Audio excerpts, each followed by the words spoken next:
I will be the moderator of the next panel here, and if you can switch my microphone, my microphone already done. So please come closer, have a seat. We are going to elaborate further on what we have seen in the two presentations here, and I have to say we are missing, unfortunately, Mr. Andreas from Toteo Maritime. He's excusing himself as he broke his leg, I think, 2 days ago. Yeah. So, but we will, I think we will be able to cover this anyway. So, for the benefit of time also, I'm not going to make a long story about your CVs, but maybe you can just 10 seconds give you a short introduction where you come from this here, Mr. Chasapis. Well, can you hear me all? Yeah, excellent. So I'm Chasapis. Thank you for CSN for giving us this opportunity to talk about technologies and crew matters. I've been working in shipping for the last 20 years on a ship managers and owners perspective.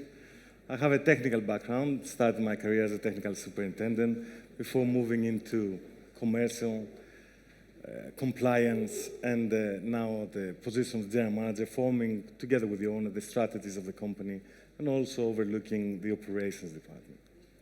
So Wärtsilä, we already, Mr. Vasilios, we already, but you are from Wärtsilä, yeah? I'm from Wärtsilä. I am Decarbonization Manager in Wärtsilä. I'm located in Athens, Greece, but I have a global role, let's say, in the company.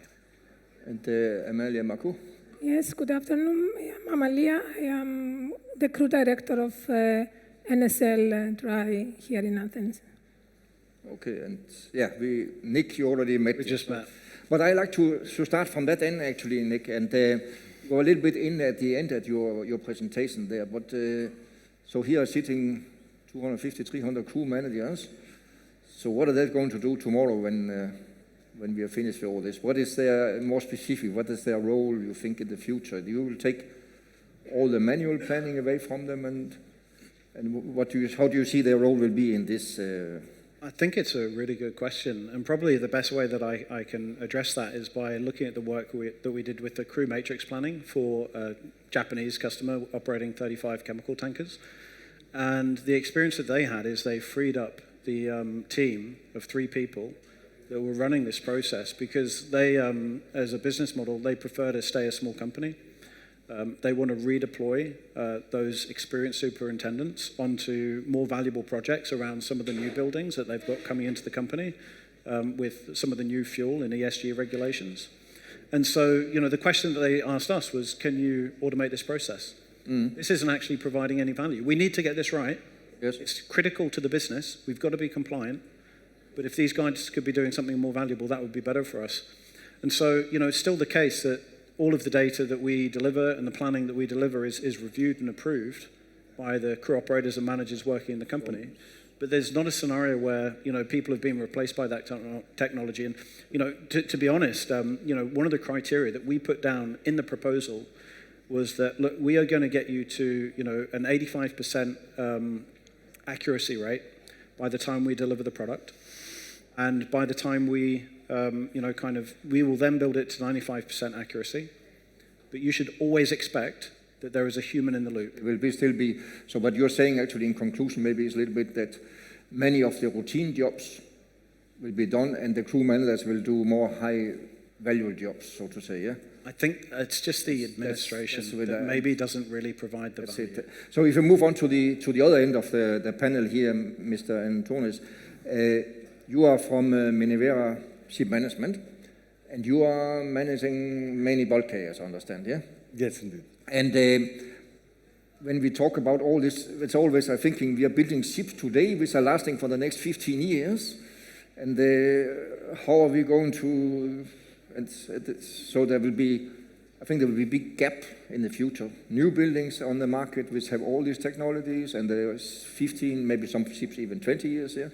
So how do you see the, let's say, not the transition or the slower, maybe not slower, but how this transition to get get the technology on board a bulk carrier, standard bulk carrier, which to say standard bulk carrier. But Henrik, you are more or less right. Let's see, bulk carriers are usually the last ones to get all the new changes. So in the bulk carrier sector or the dry sector in general, the changes come later in the day. May it be new technologies or maybe new regulations.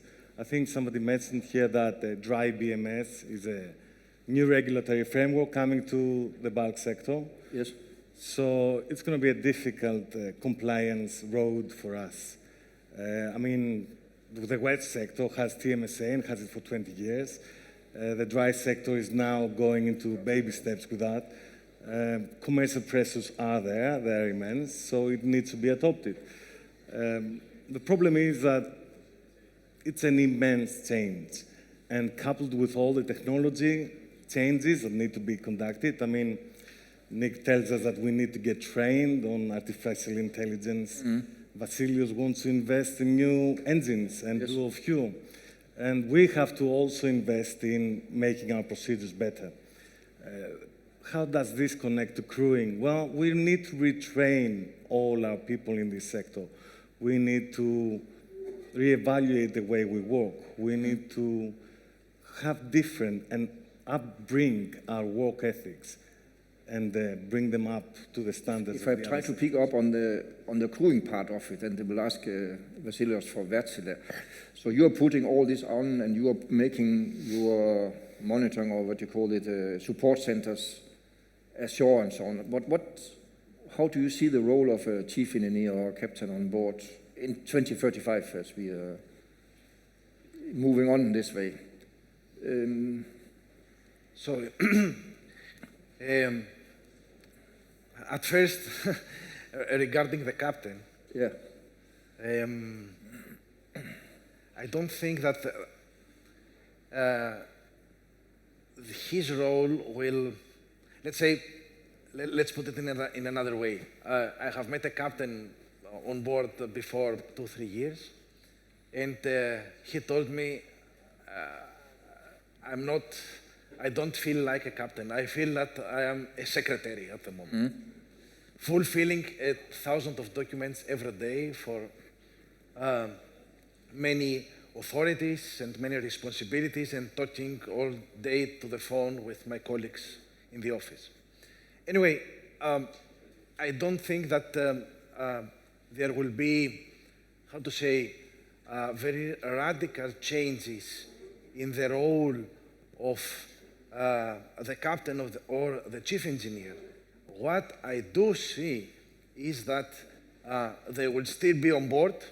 There will be the need to be on board. They will be still there, but they will have to be highly skilled. Let's say, in order to be familiar with all these new technologies that will be implemented on board. So I still see the need for the crew to be on board, maybe not 25 people, maybe 20 or 15, but on the other hand, they will have to be highly skilled in order to be familiar with all these technologies. So their roles are going to change also in a way from being maybe the operators to be the kind of observers on all the things, because many things will happen automatically instead, I think, yeah? Correct. And when I say I do not see a radical change, I still see, because 2035 is 10 years beyond. It's not 100 years beyond. So I still see that the captain will be the number one, and he will take the decisions, and the chief engineer will take the decisions in the engine room, let's say. That's maybe also one thing I remember from Microsoft. We also heard here when they were selecting new stuff, analytic understanding and so on is actually, and that will also maybe be important for the seafarers in the futures, because when everything is happening, also Nick's planning is happening, also for the crewing department. When your planning is happening, you don't understand what goes on any longer in details, but you still need to have the situational awareness, is actually called, to be able to pick up, hey, all the decisions made by the softwares and AI was not 100% right. So that the profile we need of seafarers maybe will change. Yeah? Exactly. So, Amalia, you are in Ensel, and this leading shipping company here. And but how do you prepare your? You know, all these things are coming. I assume also your company will. They have to move on the decarbonization and not stay behind. How do you see? I mean, if you talk to ITF, they say, oh, there's 800,000 seafarers to be trained next week, but it's not next week. But how do you see the preparation, and how do you prepare for all this as a shipping company? Well, with all the new technology and the future fuels, there is more and more to train on nowadays. So we need to train smarter and be more strategically. The use of online learning platforms is a solution to make training widely available to seafarers while they are on board and while they are ashore. Even downloading the app on their mobile, they can upload training and do digital learning even while traveling. Of course, we heard before about cloud simulators and virtual classrooms, which give us an opportunity to get the expertise of the makers or the trainer and be beyond geographical boundaries. And it's also very important for us to have a blended training, so use a simulator together with a combination of classroom training, use our forums with workshops to train our seafarers on soft skills, and basically everything has its place in the new training strategy of a shipping company. So just an additional question, we are talking about the technical training here. So what about the leadership, and do you also train in these things, or how do you look at this? Of course, training and leadership is vital in these days because the soft skills, we've seen that they are there to make everything else work on board the ship. So without proper leadership, then we cannot setting the expectations on behavior, and we cannot promote our company's culture on board the ship if we don't have leaders to do this for us. So, Adonis, do you have any questions so far from the? Yeah. Thank you for your contributions. Concerning autonomy, I think that the revisited role of the master and chief engineer of the future will very much depend on the degree of autonomy. So this is probably the departing point of the rationale on the matter. And the natural consequence of this will, of course, be the apportionment of liabilities. So you are addressing you're addressing major issues, but at present, we still have more questions than answers as far as the regulatory framework is concerned, even though IMO scoping exercise has been completed, which means that the assessment of existing regulations has been done. We don't have international regulations yet for autonomous shipping taking place internationally, I mean in ocean-going shipping. My point is that the role of the master and the rest of the personnel on the ship in the future is dependent on the degree of autonomy, and this is something that we need to have in mind when holding such discussions. Thank you. If I may, though, can we say that the role of the master and the chief engineer and the crew on board will always be there, and it has evolved. So a master before was a navigator, now he's a scholar, he's a lawyer, he's a medical doctor, he's doing the psychometric test on board, he's a psychologist. So the role is evolving, the needs are evolving, and the people will always be there to run the ships, but we will have a different role, and we will need to train them into a different role after we train ourselves at the shore side. Mm-hmm. So we first need to train the trainer. It is a little bit of a difficult path. We keep fingers crossed for a human-centered shipping. Yes. Well, it's up to our human hands to keep it. But maybe I think all the AI things and so on, it's only the fantasy who put the limits, actually, Nick. How is this?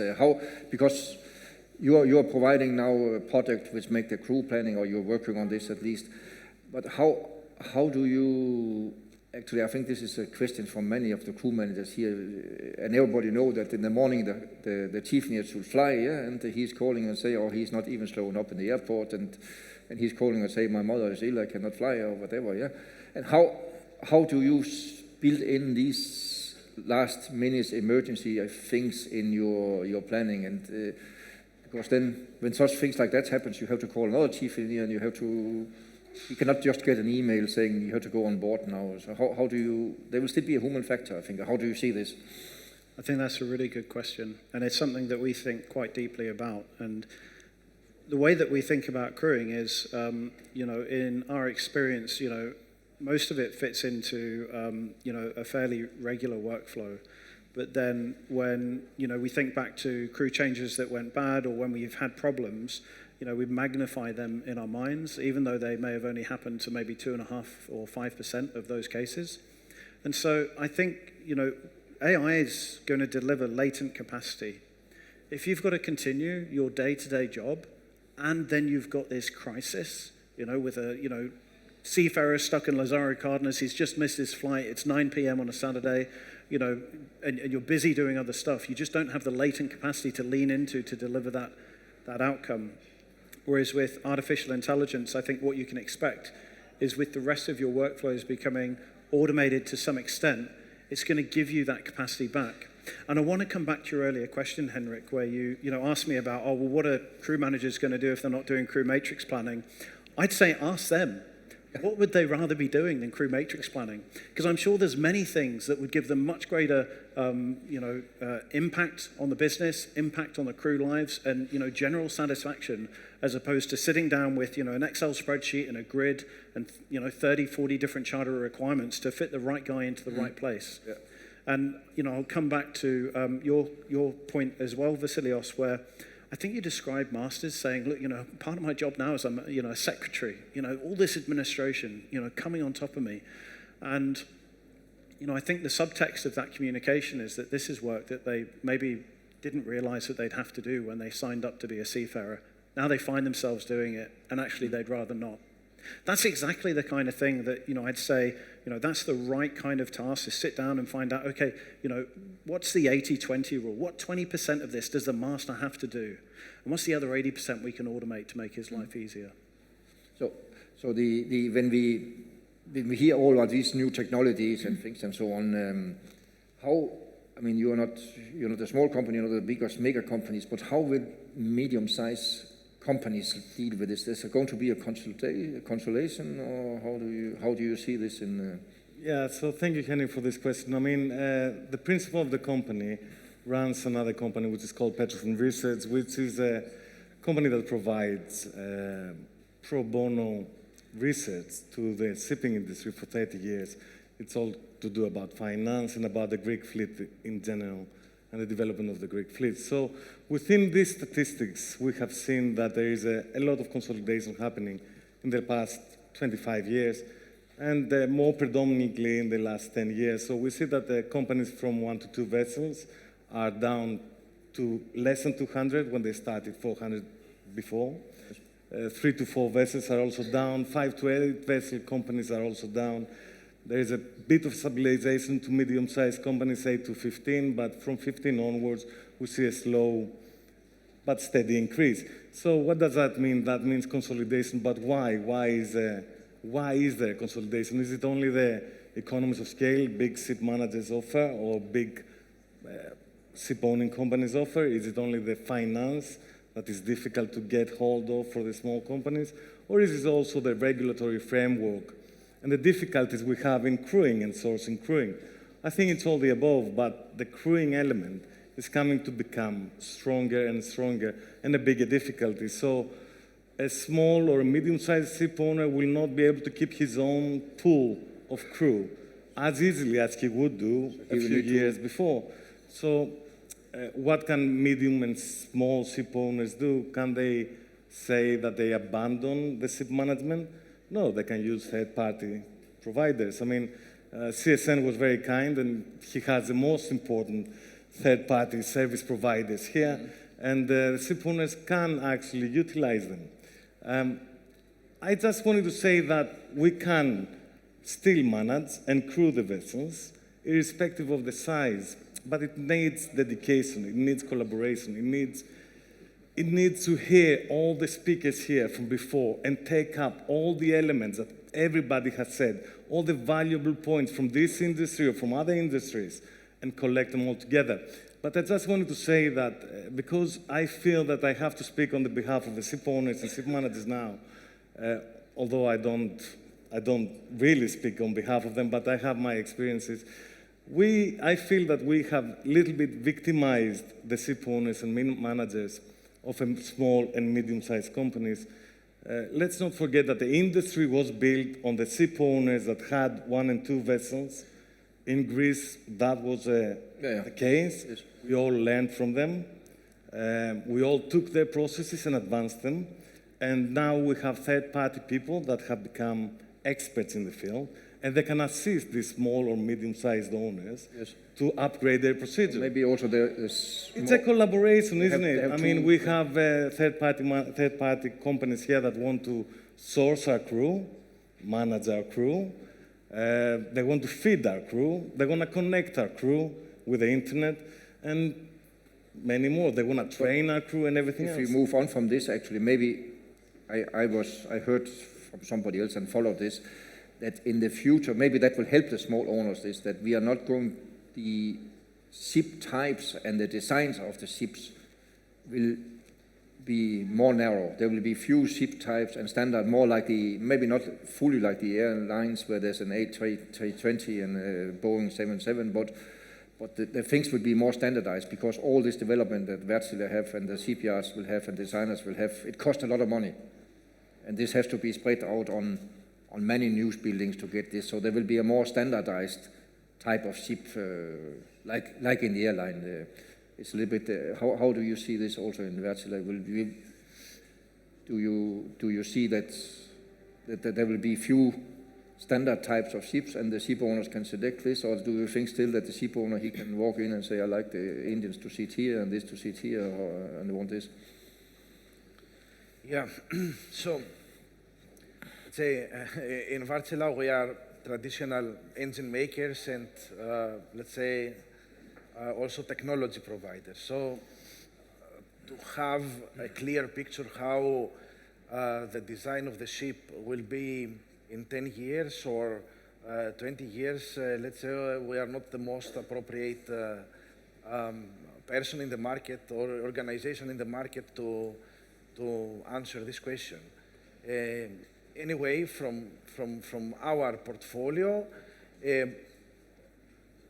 I don't know how this, I cannot say how this homogenization of the vessel types will be implemented in the praxis. Why do I say this? I say this because in order to reach and to achieve the targets of 2030 and also 2050, but let's say from 2030 the IMO targets, because 2050 is really far away, also in terms of technology to reach these targets.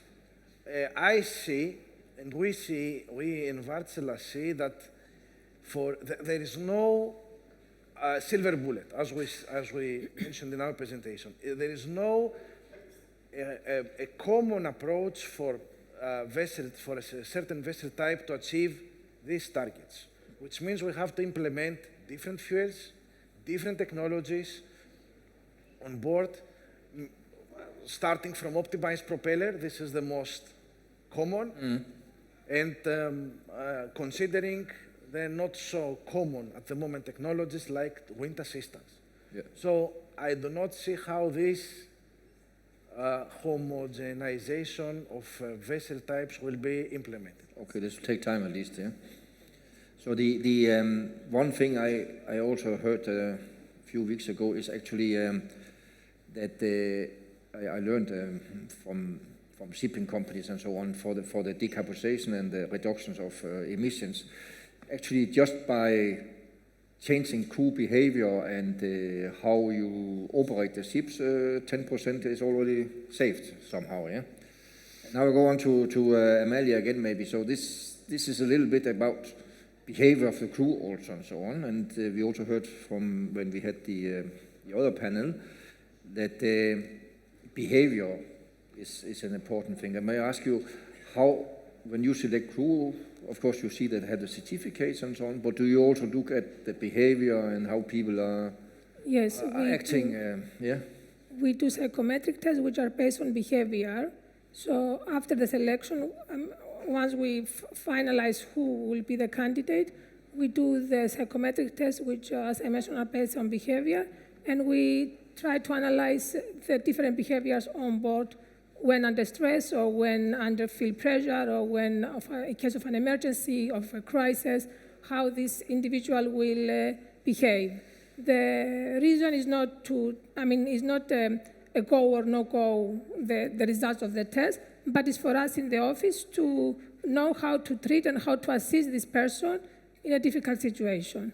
Yes, so that's actually something that the behavior, I think the technical knowledge, but how people Yes, how people behave in a difficult situation is very important. Yeah, I think we already, the ones of us who has been to sea or the ones who worked in the office, we have all been together with a captain who has a huge good experience, skills, knowledge and everything, but he was shouting and acting as an idiot to everybody and everything is lost. Yeah? So that behavior part, I think is, and also with the Z generation and the expectations of them and to motivate them and to get their best side out, the behavior part of the senior officers is really a key thing. Yeah? That's also how... We have seen that, an increase in realization on non-technical skills is fundamental for everything else to work properly on board a ship. Yes. So any questions from the floor? Not at the moment. I have to ask, we are a little bit behind schedule, so we will shorten our panel a little bit, but I have to ask Wärtsilä, what will the future fuel be? Because everybody is talking about methanol, ammonia, nuclear, hydrogen. So we get our phones and record this for future reference. So let us, what do you think what do you think the solution will be to all this? I think the technology is actually to have zero carbon ship. The technology is already there today, but it is very costly at the moment. But what do you see as the future fuel? Unfortunately, there is no one answer, let's say, in this question. I don't like to answer the questions with questions, but first of all, when we say future, we have to define future.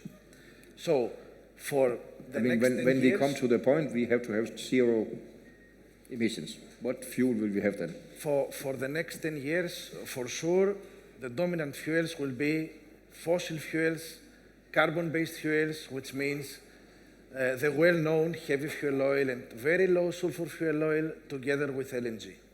Okay.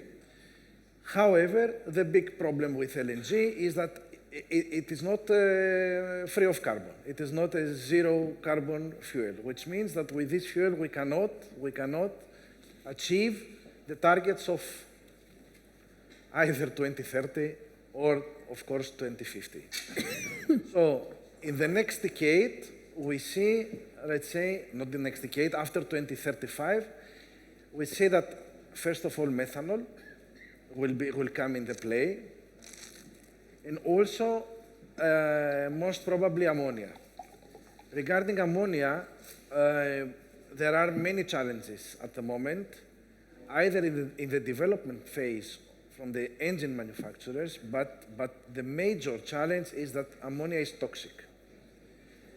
And it is still very, very challenging, and not only an issue from the engine manufacturer to see how ammonia will be handled as a fuel on board. It's a different thing to handle ammonia as cargo, to handle ammonia as fuel on board. Because if we have leakages, then here I put a very big question mark. Yeah. leakages for the crew, leakages also in the sea. This is also very One ammonia ship leaking here in Piraeus, what will happen then? So the challenges for ammonia are, let's say, big at the moment. However, we see the potential as engine manufacturers, mainly in the two-stroke engines, to implement ammonia. For hydrogen, it is very, very difficult to handle hydrogen, has to be stored in a very low temperature. So for the two-stroke engines, this is more or less a big challenge. Last but not least, I want to talk about the elephant in the room, which is the nuclear energy. It will be a little bit paradox as a traditional engine maker of internal combustion engines to talk about nuclear energy. Yes. But if you ask me personally, and not as Wärtsilä, I think that nuclear energy is the only possible answer for the long-term solution for green energy and fuels without carbon, I mean. So that's actually also, but I think one day it will be, at the end, 2050, maybe we have nuclear ships then, yeah? Maybe, yeah? I mean, if I may add something here, why I highlight nuclear energy. There are, you know, the needs for the amounts of fuel that we need are, you know, big container ships operate with 150 tons per day. Yes, it's a lot. So green methanol, because green methanol it does not contribute anything. Green methanol is not available. Yeah, this is... it's not available. I think I was also... I don't know how will green methanol will be available in the I think I was, but you know better, I think I was also, if the whole world fleet had to run on methanol, it will need 60 million tons or whatever, double as what is produced today actually. Just so this is a little challenge. Only for the marine industry. Yeah, Only for the marine. Everybody else will need the cars and everything else will need this too. So that, yeah, exactly. So we are just, thank you very much for the interesting inputs and thank you for the questions. So we will move on. Thank you for your help here. And we will move on to the next.